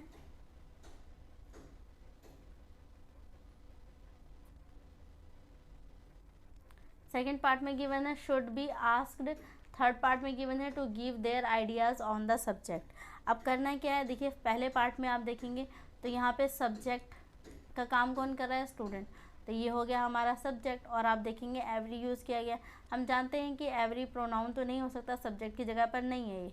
ये कर क्या रहा है, लेकिन ये क्या कर रहा है, सब्जेक्ट को ही कॉम्प्लीमेंट करने का काम कर रहा है। और सब्जेक्ट क्या हमारा, नाउन है स्टूडेंट। और अगर नाउन या नाउन प्रोनाउन को कोई कॉम्प्लीमेंट करता है तो वो क्या होता है, एडजेक्टिव। दैट मीन्स यहाँ पे ये क्या बन गया है, एडजेक्टिव। तो अब आगे बढ़ते हैं, should be asked to give their idea on the subject. अब बताना है कि कौन से पार्ट में एरर है। तो यहाँ पर तो ठीक है, शुड बी आस्क्ड, कोई एरर नहीं है, टू गिव देयर आइडिया। अब यहाँ पे देखिए जो सब्जेक्ट स्टूडेंट है ये कैसा है, सिंगुलर है, ठीक है। तो अगर ये सिंगुलर है तो वर्ब में तो कोई प्रॉब्लम नहीं है। तो यहाँ पे जो प्रॉब्लम है वो किस में है, आप देखेंगे सी पार्ट के अंदर यहाँ प्रॉब्लम है। क्या प्रॉब्लम है, ये देखिए। अब हमने देखा जो सब्जेक्ट है वो सिंगुलर है, तो यहाँ पे जो देयर यूज़ किया गया ये तो प्लूरल हो गया, है ना। जब हमारा सब्जेक्ट सिंगुलर है तो ये भी यहाँ पे जो इसके लिए यूज़ किया जाएगा ये भी क्या हो जाएगा, सिंगुलर होना चाहिए। तो दैट मीन्स एरर यहाँ पे क्या है, इस पार्ट में क्या करना है आपको, इसको रिप्लेस करना है देयर को, और इसकी जगह पे क्या यूज़ किया जाएगा, तो स्टूडेंट के लिए यूज़ किया जाएगा हिज। तो यहाँ पे आ जाएगा his ideas on the subject, no error. ठीक है स्टूडेंट्स, आई होप दोनों बातें आपको समझ में आई होंगी, दोनों एग्जाम्पल अच्छे से क्लियर हो गया होगा। ठीक है, तो मूव कर। सो आई होप कि आपको ईच और एवरी का कॉन्सेप्ट तो अच्छे से क्लियर हुआ। तो अब हम पढ़ेंगे नाइदर को और किसको, अब हम पढ़ेंगे आइदर और नाइदर के कॉन्सेप्ट को, कि आइदर और नाइदर ऐसी एनी और नन हो गया। तो पहले इनको समझते हैं। अब इनके लिए एक ब्लैंक पेपर लेंगे जैसे हमने लिया, तो समझते हैं इनको। अब जैसे हमें पढ़ना है आइदर और नाइदर को, सेकंड हमें पढ़ना है इसी में ही किसको, एनी और नन को। तो पहले आइदर और नॉर के बारे में, आइदर और नाइदर के बारे में पहली चीज़ तो हमने जाना, पहली चीज़ हमने क्या जाना कि ये सारे ही कैसे होते हैं, सिंगुलर इन नेचर होते हैं। इसका मतलब ये सब्जेक्ट में ये जब भी आ रहे हैं सेंटेंस में तो कैसे हैं, सिंगुलर बन के आ रहे हैं। ठीक है, अब ये डिपेंड करेगा, कई बार ये चीज़ें बदल भी जाती हैं तो उसे हम समझेंगे। अगर अकेले हैं ये तो हमेशा सिंगुलर होंगे, ये बात ध्यान रखना है। अब जैसे यहाँ पे आपको गिवन है आइदर और नाइदर, यूज़ किया जाता है हमेशा दो चीज़ों के लिए या दो पर्सन को बताने के लिए हम यूज़ करेंगे। ठीक है, और एनी और नन कहाँ यूज़ किया जाता है, फॉर मोर देन टू, दो से ज़्यादा के लिए हम क्या यूज़ करते हैं, एनी और नन को यूज़ करते हैं। तो दो बातें आपने समझी। पहली बात आपने समझी कि ये सब क्या है, सिंगुलर है, अगर अकेले हैं तो ये सिंगुलर है। सेकंड चीज़ आपने क्या समझी, सेकंड चीज़ आपने समझा कि आइदर और को कहाँ यूज़, आइदर और नाइदर का यूज़ हम हमेशा दो चीज़ों के लिए या दो लोगों के लिए करेंगे, जबकि एनी और नन का यूज़ हम कहाँ करेंगे, दो से ज़्यादा के लिए। तो ये तो बेसिक बातें थी जो आपने समझा। अब इस पर एग्ज़ाम में जो क्वेश्चन पूछे जाते हैं वो किस तरीके से होते हैं, वो दो तरीके से होते हैं, इनको समझते हैं। पहले से रब करेंगे। अब इनमें जो क्वेश्चन पूछे जाते हैं कैसे दो तरीके से होते हैं इसको समझते हैं। जैसे कि जैसे एक तो टाइप होता है जहाँ पे जो ये आइदर है अकेला आ रहा है, या फिर नाइदर अकेला आ रहा है, या फिर इसी में ही हम कह सकते हैं एनी हो गया, या फिर इसी में आ सकता है नन हो गया। ठीक है, एक तो या तो ये अकेले आ सकते हैं, या फिर दूसरा टाइप क्या होता है, दूसरे टाइप में क्या होता है आइदर के साथ ऑफ आ जाए, आइदर ऑफ, या फिर आ जाए नाइदर ऑफ, या फिर इसी में हमें दे देता है एनी ऑफ, या फिर आ रहा है नन ऑफ, या फिर इसी में आ रहा है वन ऑफ। ये दो तरीके से क्या किए जाते हैं, इनमें क्वेश्चन पूछे जाते हैं। तो अब हम जानते हैं कि अगर ये अकेले आ रहे हैं तो इसका मतलब किसका काम कर रहे हैं, एडजेक्टिव का काम कर रहे हैं। तो एडजेक्टिव अपने साथ नाउन तो लेगा, है ना। तो इसके साथ जो नाउन यूज़ किया जाता है वो कैसा नाउन यूज़ किया जाता है वो समझना है, और वर्ब कैसी यूज़ की जाती है, ये दोनों ही बातें हमें क्या करनी है, समझनी है। अब जैसे पहले वाले पे बात करते हैं, जब ये अकेले आ रहे हैं आइदर नाइदर एनी या नन। अगर अकेले हैं तो ये हम जानते हैं सिंगुलर है। अगर ये सिंगुलर है तो अपने साथ जो नाउन भी लेंगे वो कैसा लेंगे, तो ये अपने साथ लेंगे सिंगुलर नाउन। ठीक है, प्लस में अपने साथ वर्ब कैसा लेंगे, अगर नाउन ही सिंगुलर है तो वर्ब भी कैसी हो जाएगी, सिंगुलर हो जाएगी। ठीक है, तो आई होप ये बातें आपको समझ में आई कि अगर ये अकेले आ रहे हैं तो अपने साथ जो नाउन लेंगे वो भी कैसा लेंगे, अकेला ही लेंगे।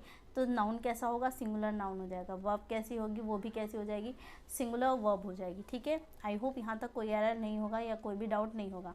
सेकंड पे आते हैं। अब यहाँ पे अगर आइदर ऑफ के साथ आ रहा है, नाइदर ऑफ के साथ आ रहा है, वन आ गया, एनी आ गया या नन आ गया, ऐसे केस में क्या होता है, हम अगर इसकी बात करते हैं तो यहाँ पे जो ऑफ है ये प्रीपोजिशन का काम तो करता ही है, लेकिन यहाँ पे ये एक तरीके से सिलेक्शन का काम करने लग जाता है।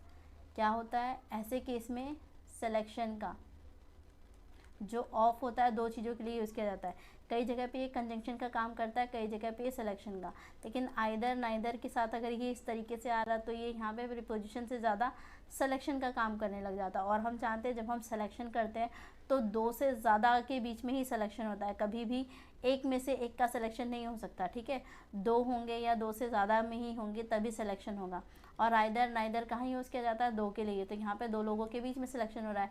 एनी और नन कहाँ यूज़ किया जा सकता है, दो से ज़्यादा, तो दो से ज़्यादा के बीच में यहाँ सिलेक्शन हो रहा है। तो अल्टीमेटली इन सारे ही केसेस में क्या हो रहा है, सिलेक्शन हो रहा है। और हमने देखा सिलेक्शन के लिए दो से ज़्यादा चीज़ें चाहिए, तो इसका मतलब अगर सिलेक्शन हो रहा है तो किसी नाउन का ही सिलेक्शन हो रहा है। तो यहाँ पे जो नाउन यूज़ किया जाएगा ये कैसा किया जाएगा, तो यहाँ पे जो नाउन होगा वो हो जाएगा प्लूरल। तो ये जो अपने साथ नाउन लेंगे कैसे लेंगे, प्लूरल नाउन लेंगे। और नाउन प्लूरल है तो इनके साथ वर्ब कैसी हो जाएगी, तो वर्ब हमेशा सिंगुलर ही रहेगी। क्यों रहेगा, अभी बात करते हैं कि वर्ब सिंगुलर क्यों हो गया। देखो अभी हमने कहा कि ऑफ जो यहाँ पे काम कर रहा है वो सिलेक्शन का काम कर रहा है। अगर सिलेक्शन करेगा तो वो दो से ज़्यादा के बीच में करेगा, इसलिए आ गया प्लूरल नाउन। पर सिलेक्शन तो किसी एक का ही हो रहा है ना, तो यानी कि अब एक ही बंदे के बारे में यहाँ पे बात हो रही है। ठीक है, हमें सिलेक्शन करना था तो हमने प्लूरल नाउन लिया, पर सेलेक्ट तो किसी एक को किया, और जिस एक को किया वर्ब तो उसके अकॉर्डिंग आएंगी, तो इसलिए यहाँ पे क्या हो जाता है, सिंगुलर वर्ब आ जाता है। आई होप आपको ये दोनों ही बातें अच्छे से समझ में आई कि पहला जो एरर बनता है वो या तो आइदर नाइदर एनी नन को अकेले दे दिया जाता है। अगर अकेले दे रहा है तो भी अपने साथ ये जो नाउन लेगा वो कैसा लेगा, सिंगुलर नाउन लेगा। दैट मीन्स तब ये एडजेक्टिव का काम करने लग जाएंगे। और अपने साथ जो वर्ब लेंगे वो भी कैसे लेंगे, सिंगुलर, क्योंकि नाउन ही सिंगुलर है तो वर्ब भी सिंगुलर हो गई। इस वाले केस में क्या हो गया, आइदर ऑफ हो गया, नाइदर ऑफ हो गया, एनी ऑफ हो गया, नन ऑफ, वन ऑफ। ऐसे केस में ये जो ऑफ आ गया ये यहाँ पे प्रीपोजिशन ना होके सिलेक्शन का काम कर रहा है। ऑफ सिलेक्शन के लिए भी यूज़ किया जाता है। तो जब हम जानते हैं कि हम सिलेक्शन कर रहे होते हैं तो दो से ज़्यादा के बीच में कर रहे होते हैं। अगर दो से ज़्यादा के बीच में सिलेक्शन कर रहे हो तो जो नाउन होगा वो कैसा हो जाएगा, प्लूरल हो जाएगा। लेकिन सिलेक्शन तो हम किसी एक का ही कर रहे हैं, दो में से भी किसी एक को सिलेक्ट किया जा रहा है, या बहुत सारे में से भी किसी एक का ही सिलेक्शन हो रहा है। और अगर सब वहाँ पे एक ही का सिलेक्शन हो रहा है तो वर्ब तो सिंगुलर हो जाएगी ना, इसलिए यहाँ पे वर्ब सिंगुलर हो गई। ठीक है स्टूडेंट्स, आई होप ये दोनों ही बातें आपको अच्छे से क्लियर हुई होंगी, दोनों में ही आपको कोई डाउट नहीं होगा। ठीक है, तो अब हम इन पे बेस्ड कुछ एरर करते हैं, कुछ क्वेश्चन करेंगे, सॉल्व करेंगे। अब जैसे आपने फर्स्ट क्वेश्चन देखेंगे, each of the students or student wish or wishes to complete his her their work on time. अब आपको यहाँ पे तीन टाइप की सिलेक्शन का मौका मिल रहा है, आपको बताना है यहाँ पे नाउन कैसा आएगा, वर्ब कैसी आएगी, उसके साथ ये जो हमें यूज़ किया गया है ऑब्जेक्ट, तो ये बताना है।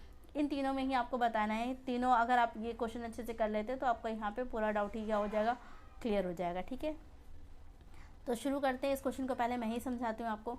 अब आप यहाँ पे देखेंगे कि यहाँ पे ऑफ आया, ठीक है, और ये ऑफ कर क्या रहा है, यहाँ पे सिलेक्शन का काम कर रहा है। तो अभी हमने कहा ईच ऑफ द स्टूडेंट्स या स्टूडेंट, तो यहाँ पे सिलेक्शन हो रहा है किस में से, स्टूडेंट में से क्या स्टूडेंट्स में से, किस में से सिलेक्शन होगा। स्टूडेंट की अगर हम बात करें तो अकेला है, और अगर सिलेक्शन करें तो एक में से एक का सिलेक्शन तो पॉसिबल ही नहीं है, दैट मीन्स ये तो नहीं हो सकता। तो यहाँ पे क्या हो जाएगा, स्टूडेंट्स हो जाएगा। ठीक है, कॉन्सेप्ट में हमने क्या है, इसी चीज़ को पढ़ा है कि अगर ये कैसे आ रहे हैं, ईच ऑफ हो गया, नाइदर, यहाँ पे आप और भी लिखिए ईच ऑफ, और एवरी के साथ तो ऑफ नहीं आएगा, ये तो आप जान ही चुके हैं कि वो क्या हो जाता है, कॉन्सेप्चुअली गलत हो जाता है। ठीक है, यहाँ पे हम यहाँ पे लिख लीजिए ईच भी आ रहा है तो ईच अकेला आ सकता है। ठीक है, तो आते हैं हम। अब जब यहाँ पे हमने देखा हमें सब्जेक्ट नाउन कैसा यूज़ करना था, तो हमने देख लिया नाउन हमें प्लूरल यूज़ करना था। नाउन प्लूरल है, उसके बाद भी हम जानते हैं कि जो हमारा सब्जेक्ट होगा वो कैसा होगा, सिंगुलर होगा। ठीक है, कैसे बताया मैंने, इस चीज़ के अकॉर्डिंग हमने देखा यहाँ पे नाउन कैसा था, प्लूरल था, पर हमारा वर्ब कैसा था, सिंगुलर, क्योंकि जो सिलेक्शन हो रहा है वो किसी एक का हो रहा है, ईच ऑफ द स्टूडेंट। तो यहाँ पे ईच की तो बात की जा रही है, एक बच्चे की बात की जा रही है। ठीक है, एक स्टूडेंट को उठाया जा रहा है, तो इसके साथ आप वर्ब के यूज़ करेंगे, सिंगुलर होगा या प्लूरल होगा, तो यहाँ पे यूज़ हो जाएगा विशेस। ठीक है, सिंगुलर हो जाएगा। अब अगर ये सिंगुलर हो गया तो यहाँ पे आपको बताना है कि किसके लिए यूज़ किया गया है। यहाँ पे हीज़ होगा, हर होगा, देयर होगा, वर्क ऑन अ टाइम, तो यहाँ पे आप आइडेंटिफाई करना है कि क्या यूज़ किया जाएगा। तो स्टूडेंट्स यहाँ पे क्या ध्यान रखना है, आप देखेंगे कि ये यहाँ पे जो यूज़ किया गया है हीज़, हर और देयर, ये किसके लिए किया गया है, each of the students wish, तो यहाँ पे सिंगुलर के लिए यूज़ किया जा रहा है क्योंकि सिलेक्शन एक का हो रहा है तो काम वही कर रहा है, और अगर एक है तो उसके लिए हम क्या यूज़ करेंगे, हिज यूज़ करेंगे। अब हर नहीं यूज़ कर रहे क्योंकि हमें पता नहीं है हाँ मेल है फीमेल है। ठीक है, और सेकंड चीज़ देयर नहीं होगा क्योंकि ये प्लूरल के केस में चला गया, और ईच हमने सिलेक्शन कर लिया, सिलेक्शन के बाद ऑब्जेक्ट जो यूज़ हो रहा है वो किसी एक के लिए हो रहा है, तो यहाँ पे क्या आ जाएगा, हिज आ जाएगा। ठीक है, और क्योंकि मेल डोमिनेटिंग सोसाइटी है तो हम हिज को ज़्यादा प्रेफर करते हैं हर के अकॉर्डिंग, क्योंकि यहाँ पे कोई सेंस नहीं मिल रहा कि लड़का है कि लड़की है, स्टूडेंट तो न्यूट्रल है, तो वहाँ पे हिज यूज़ किया जाएगा। ठीक है, तो आई होप ये क्वेश्चन आपको अच्छे से समझ में आया होगा। ये बात भी समझ में आई होगी कि ईच अगर अकेला आ जाता है तो अपने साथ जो नाउन लेगा वो सिंगुलर लेगा, और जो वर्ब लेगा वो भी सिंगुलर लेगा। लेकिन ईच ऑफ के साथ आता है, दैट मीन्स यहाँ सिलेक्शन की बात होगी। सिलेक्शन के केस में जो नाउन होगा वो कैसा हो जाएगा, प्लूरल हो जाएगा, और जो वर्ब हो जाएगी वो कैसी हो जाएगी, सिंगुलर हो जाएगी। ठीक है, और इसके अकॉर्डिंग आपने इसको भी समझ लिया। आई होप यहाँ तक कोई डाउट नहीं होगा, सब कुछ अच्छे से क्लियर होगा। अगर ये अच्छे से क्लियर है तो नेक्स्ट एग्जाम्पल पे आप आइए, इसको सॉल्व कीजिए। अब यहाँ पे देखेंगे every class is are attend ready to attend the seminar. अब ये पहले वाले केस पे आ चुका है, पहला वाला क्लॉज पे आ चुका है जो हम पहले पढ़ चुके हैं। तो यहाँ पे एवरी आ गया, क्लास आ गया, इज़ आर, तो यहाँ पे आप देखेंगे सब्जेक्ट का काम कौन कर रहा है, क्लास, तो ये हमारा क्या है, सब्जेक्ट हो गया, और ये एवरी जो है इसी को क्या कर रहा है, कॉम्प्लीमेंट करने का काम कर रहा है, तो हम जानते हैं ये यहाँ पे क्या है, एडजेक्टिव का काम कर रहा है। तो अब आपको बताना है इसके अकॉर्डिंग इज़ यूज़ किया जाएगा या फिर आर यूज़ किया जाएगा। तो आप जानेंगे क्लास में तो बहुत सारे बच्चे आ जाते हैं, तो इन्हें कॉमन यूज़ किया गया, कॉमन नाउन की तरह यूज़ किया गया, तो इन्हें सिंगुलर ही माना जाएगा। और अगर इन्हें सिंगुलर माना जाएगा तो इनके साथ वर्ब भी कैसी हो जाएगी, सिंगुलर यूज़ होगी। दैट मीन्स यहाँ पे क्या यूज़ किया जाएगा, इज़ यूज़ किया जाएगा। ठीक है, आर नहीं किया जाएगा। तो बस इसमें तो यही एरर था। ठीक है, तो आई होप ये सारे क्वेश्चन आपको समझ में आए होंगे। कुछ और क्वेश्चन करेंगे हम इसी कॉन्सेप्ट पे बेस्ड जिसे हमने पीछे छोड़ा था। अब यहाँ पे आते हैं, ये कॉन्सेप्ट हम पीछे क्या है छोड़ चुके थे, अब इसको सॉल्व करते हैं इस क्वेश्चन को, अभी आसानी से हो जाएगा। अब यहाँ पे आप देखेंगे he is one of the dash in the country. अब यहाँ पे आइडेंटिफाई करना है, पहले तो इसी क्वेश्चन को आप खुद ट्राई करेंगे वीडियो को पॉज करके, देन आफ्टर मैं सॉल्व करवाऊँगी।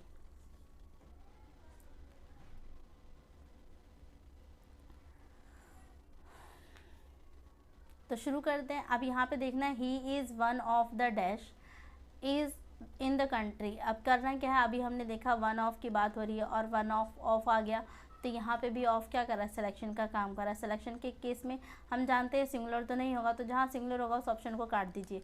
तो ये ऑप्शन नहीं हो सकता, ये ऑप्शन नहीं हो सकता। ठीक है, अब इन दोनों में से क्या यूज़ किया जाएगा, तो यहाँ पे पुट करके देखिए well non journalist in the country. तो यह जाहिर सी बात है इसके बारे में हो जाएगा, रिनाउंस तो नहीं होगा, रिनाउंस तो यहाँ पे क्या हो जाएगा, ऑप्शन ए हमारा राइट आंसर हो जाएगा। He is one of the well non generalist in the cow. तो आते हैं नेक्स्ट क्वेश्चन की तरफ। नेक्स्ट क्वेश्चन में हमें क्या गिवन है, one of the most widely spread bad habits is the use of tobacco, no error. तो ये हमें यहाँ पे भी ऑफ यूज़ किया गया, सिलेक्शन का काम हो रहा है, तो यहाँ पे आइडेंटिफाई करेंगे one of most widely spread bad habits is the use of tobacco. अब यहाँ पे भी क्या है, सिलेक्शन की बात हो रही है, तो हम जानते हैं प्लूरल होना चाहिए, तो यहाँ पे बैड हैबिट्स प्लूरल है, तो यहाँ तो कोई एरर नहीं है। और हम जानते थे इसके साथ जो वर्ब यूज़ होगी वो कैसी होगी, सिमिलर, तो यहाँ पे इज़ यूज़ किया गया, यहाँ पर भी कोई एरर नहीं है, यानी कि सी पार्ट में कोई एरर नहीं है, बी पार्ट में भी कोई एरर नहीं है। तो बचा क्या, ए पार्ट और डी पार्ट। अब ए पार्ट में और डी पार्ट में एरर पहचानना है, तो यहाँ पे ए पार्ट के अंदर एरर है, बताती हूँ क्या एरर है।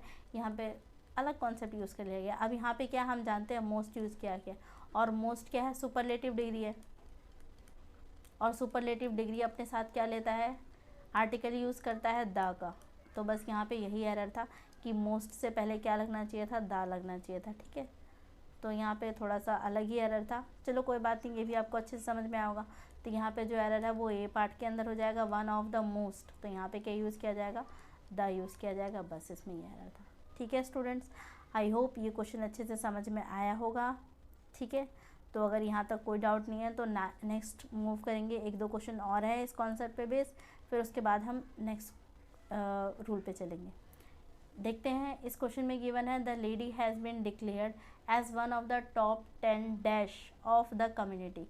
अब यहाँ पे आप देखेंगे वन ऑफ द यूज़ किया गया है, और ऑफ यहाँ पे भी किसका काम कर रहा है, सिलेक्शन का काम कर रहा है। तो अब यहाँ पे आइडेंटिफाई करना है कि इनमें से कौन होगा। हम जानते हैं सिलेक्शन आ गया, तो यहाँ पे सिंगुलर तो नहीं आएगा, प्लूरल आएगा, तो जहाँ पे सिंगुलर हो उसे काट सकते हैं। यहाँ पे भी सिंगुलर है, यहाँ पर भी सिंगुलर है। अब बचा क्या, मोर और मोस्ट। अब यहाँ पे आपको देखना है कि क्या आप लगाएंगे।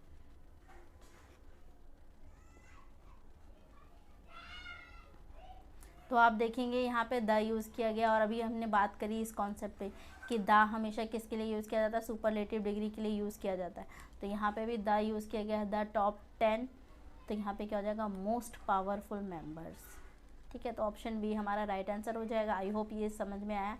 नेक्स्ट क्वेश्चन की तरफ मूव करेंगे। नेक्स्ट क्वेश्चन में गिवन है he asked whether either of the brother were at the home, no error. यहाँ पे आइडेंटिफाई करना है कि कौन से पार्ट में एरर है, और फिर से इम्प्रूव भी करना है। तो ही आस्क्ड, फर्स्ट पार्ट है वेदर, वेदर डाउट की बात की जा रही है, वेदर डाउट के लिए यूज़ किया जाता है। Either of the brother, brother, तो अब यहाँ पे देखेंगे क्या हो जाएगा, ये ब्रदर्स होना चाहिए था, ठीक है। तो यहाँ पे ब्रदर्स होना चाहिए था, वर एट द होम। अब हमने देखा यहाँ पर, अब यहाँ पे देखिए आइदर यूज़ किया गया है, ऑफ यूज़ किया गया। हमने देखा कि ऑफ यहाँ पे सिलेक्शन के लिए यूज़ किया गया, तो इसके साथ जो यूज़ किया जाएगा कैसा नाउन होना चाहिए, प्लूरल। तो यहाँ पे सिंगुलर था, इसको ठीक करेंगे, ये टाइपिंग एरर हो गया, तो यहाँ पे ब्रदर्स होगा।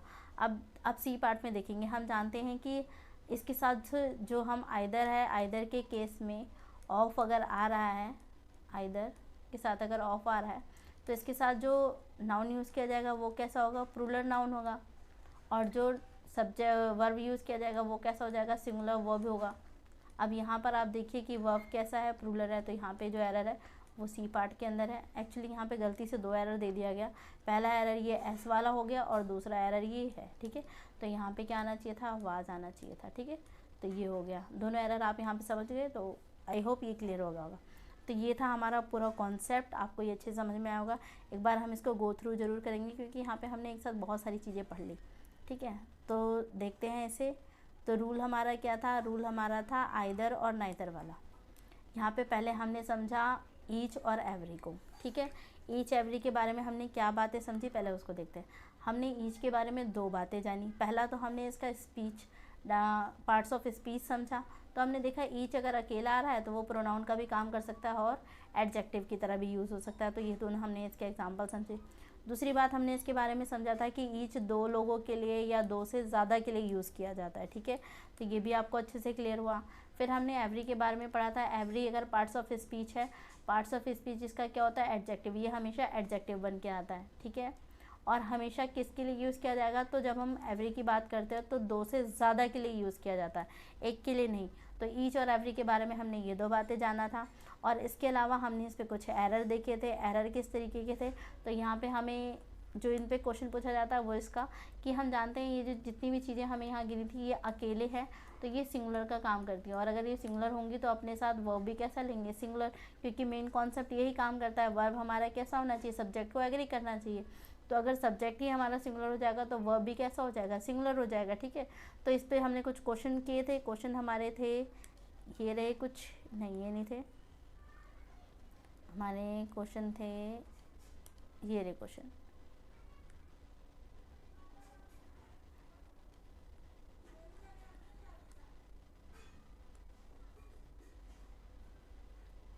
ये तो थी, हमने पहली चीज़ पढ़ी।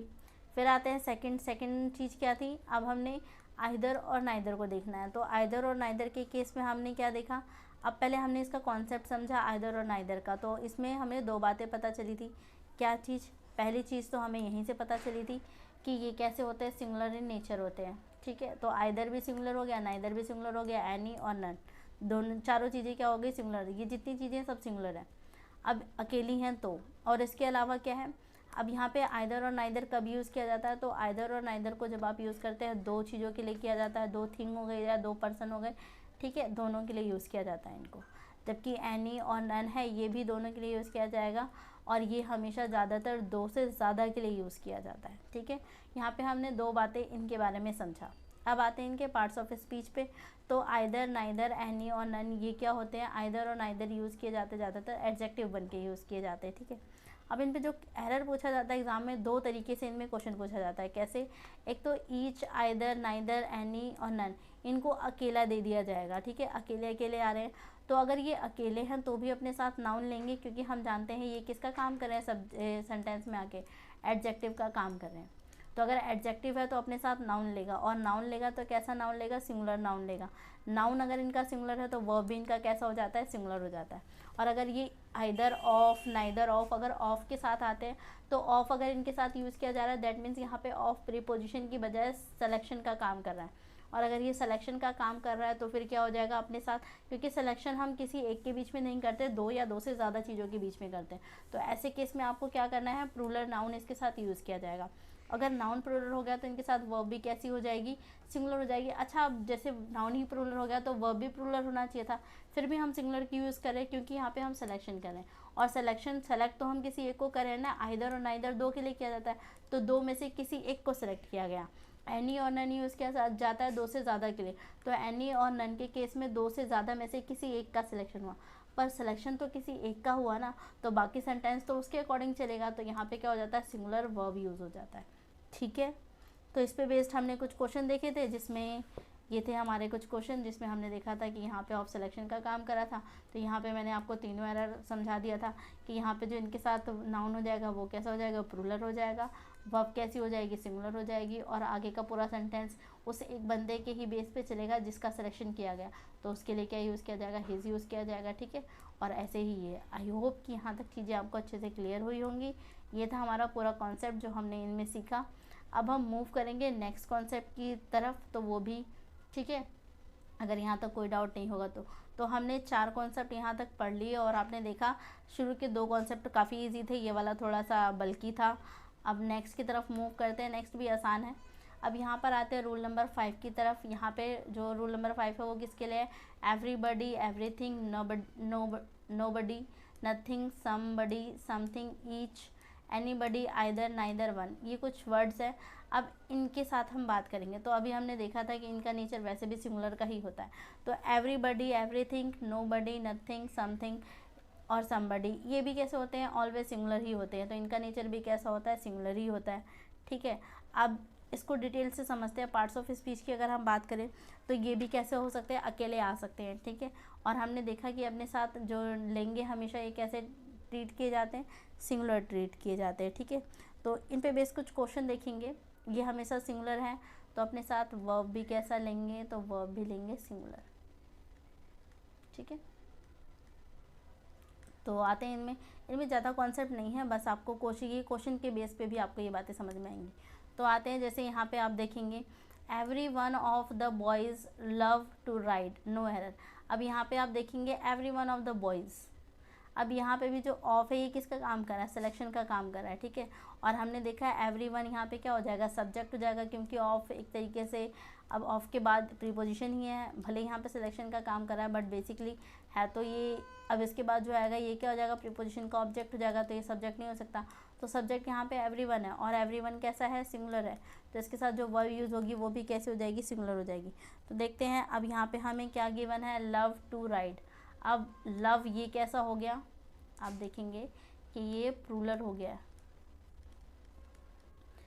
कैसे पता चला, तो ये कैसे पता चला, ये आप पहले से भी जानते हैं कि वर्ब की फर्स्ट फॉर्म के साथ अगर हम एस और ईएस को अटैच करते हैं तब जाके वर्ब हमारा कैसा होता है, सिंगुलर होता है, ठीक है। और इसके साथ ना कोई एस है ना ई एस है, तो दैट मीन्स ये कैसा है, प्लूरल है। तो इससे कि हमें क्या करना पड़ेगा, सिंगुलर बनाना पड़ेगा, क्योंकि हमारा सब्जेक्ट सिंगुलर है तो वर्ब भी कैसी होनी चाहिए, सिंगुलर। तो सी पार्ट के अंदर एरर है, इसको इम्प्रूव करने के लिए आपको क्या करना है, यहाँ पे हम लिख देंगे लव्स, ठीक है स्टूडेंट्स। देखिए कितना आसान क्वेश्चन था, और ये एनडीए एग्जाम में पूछा गया क्वेश्चन है 2022 में, ठीक है। तो नेक्स्ट क्वेश्चन की तरफ मूव करेंगे। नेक्स्ट क्वेश्चन में गिवन है each one of these chairs are broken, no error. अब यहाँ पे क्या करना है, आइडेंटिफाई करना है, सेम इसकी तरह। अब यहाँ पे देखेंगे ईच ऑफ दीज चेयर, यहाँ पे भी ऑफ सिलेक्शन का काम कर रहा है और प्रीपोजिशन है, तो इसके जस्ट बाद क्या आ गया, ऑब्जेक्ट आ गया, और ऑब्जेक्ट हमारा सब्जेक्ट नहीं हो सकता, तो बचा क्या, ईच वन, यही हमारा क्या हो गया, सब्जेक्ट हो गया। और हम जानते हैं कि ईच भी कैसा है, सिंगुलर है, तो ये भी सिंगुलर हो गया। और अगर ये सिंगुलर है तो इसके साथ वर्ब कैसी यूज़ होगी, सिंगुलर, जबकि यहाँ पे क्या यूज़ कर लिया गया, आर। तो यहाँ पे भी एरर कौन से पार्ट में, सी पार्ट के अंदर है। आर को रिप्लेस करेंगे किससे, इज से, तो यहाँ पे यूज़ किया जाएगा इज़ ब्रोकन, नो एरर, ठीक है स्टूडेंट्स। सो आते हैं स्टूडेंट, ये आपने देखा कि आई होप कि इस वाले रूल में आपको कोई प्रॉब्लम नहीं होगा, आपको ये अच्छे से समझ में आए। फिर भी एक बार हम कॉन्सेप्ट को देखते हैं कि हमने यहाँ पे क्या पढ़ा था। तो यहाँ पे हमने देखा है everybody, everything, nobody, nothing, somebody, something, each, anybody, either, neither, one, ये सभी आपस में क्या होते हैं, सिंगुलर होते हैं ऑलवेज। अगर ये सिंगुलर है तो इनके साथ वर्ब भी कैसी यूज़ की जाती है, सिंगुलर यूज़ की जाती है, ठीक है। तो ये हमारा कॉन्सेप्ट था, और हमने इस पर कुछ क्वेश्चन भी किए। यहाँ पे हमने देखा कि सिलेक्शन वाला केस इनके साथ भी अप्लाई हो रहा था, एवरी वन के साथ भी सिलेक्शन किया जा रहा था तो ऑफ लगाया गया। तो यहाँ पे हमने देखा क्योंकि सब्जेक्ट हमारा सिर्फ सिंगुलर था तो इसके साथ वर्ब भी कैसी हो गई, सिंगुलर यूज़ हो गई, ठीक है। तो आई होप ये कॉन्सेप्ट आपको समझ में आया होगा। तो आज हमने जो किया वो रूल नंबर 5 तक किया, तो आज की क्लास को हम यहीं पे वाइंड अप करेंगे। बाकी के जो रूल्स हैं वो हम नेक्स्ट क्लास में करेंगे। कुछ थोड़ा लंबा होगा इसका सीरीज़, बस हम एक एक कॉन्सेप्ट को क्या है बहुत ही डिटेल में जाके अच्छे से समझेंगे, ठीक है, ताकि रिवीजन भी अच्छे से हो और ये कॉन्सेप्ट हमारे दिमाग में बैठ जाए, क्योंकि बहुत ज़्यादा क्वेश्चन जो पूछे जाते हैं वो इन्हीं कॉन्सेप्ट पे क्या होते हैं, बेस होते हैं, ठीक है, जिस पे बच्चों को बहुत ज़्यादा कन्फ्यूजन होता है। तो थैंक यू सो मच। आज की क्लास को यहीं वाइंड अप करते हैं। Thank you so much.